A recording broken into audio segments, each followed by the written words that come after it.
My name is Josh Harnden, and we're here at 11 Madison Park. I'm going to be making a sunflower salad for you guys.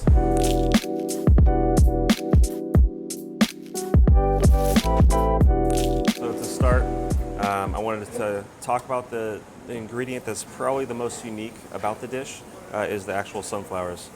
So these are pretty general sunflower that you'll see growing around. There's a few different types. Some of them are super bitter and astringent. This variety is something that we grow at our farm that we find to be less bitter and less medicinal tasting. We try to utilize everything on the flower itself. What it actually looks like when we break it down is something like this. So we clean the whole flower, we clean the stamen from the center, we remove the petals, and we keep it in acidulated water. You really want to clean all the green off. It's super fibrous, and then you break it down just to the core. And then when it's cooked, you actually end up with a texture that's similar to artichokes. This is an example of some that are cooked. These have been cooked in a white wine and vegetable stock with a little bit of saffron.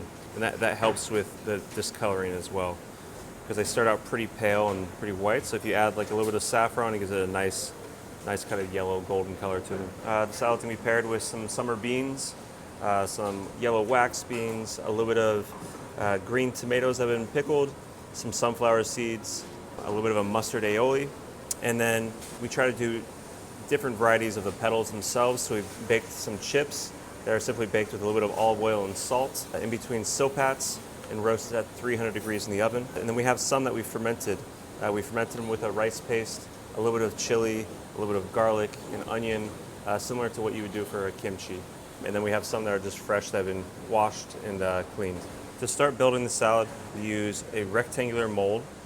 We're going to pipe in 4 dots of the garlic aioli that's spread out evenly within the mold. On top of that, we're going to place some of our summer bean salad that has epazote, a little bit of yuzu, a little bit of chili, and green beans folded into it. Now this is probably one of the most difficult parts of building the salad, is just getting it into the mold in an even layer. And something that we use to help with this process is that we take an offset spatula and we bend that back in an even layer. Just work from one end to the other until you have just even sides. You want to make sure that your salad is not too wet when you pack it into the mold. Otherwise, the juices are going to push out the sides and you're going to end up with something that you're not really happy with. Once you have that, you're going to remove the mold. Now we're just going to place some piles of pickled green tomatoes, just for a pop of acidity. These have been pickled in a white balsamic pickling liquid. After that, we're going to do some candied sunflower seeds. These have been cooked in a simple syrup.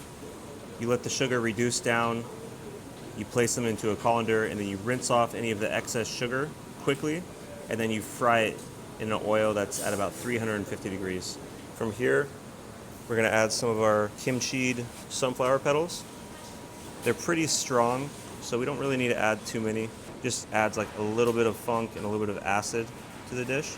And you want to spread these out evenly so you don't get too much in one bite. Then from here, we're going to start adding our sunflower petals. We're going to start at the top of the dish.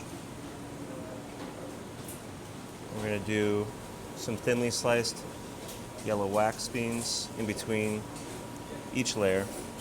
The sunflower chips we're going to add on last because they will go limp. And one by one, keep plating until you get to the base.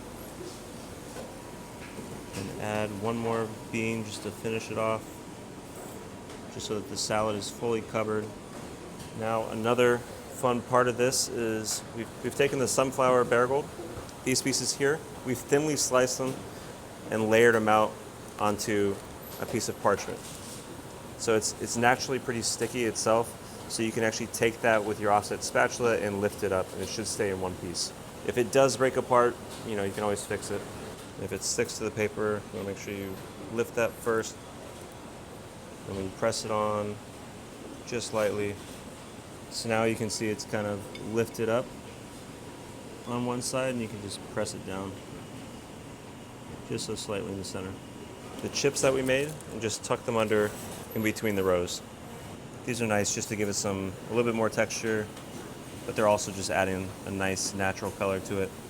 Then from here, we're just going to finish it with a little bit of a yuzu citrus vinaigrette. And we're just going to brush over the veil just because it does dry out a little bit. Then to finish, a little bit of fleur de sel. That's it. So here you have a summer bean salad with sunflowers, epazote, and yuzu.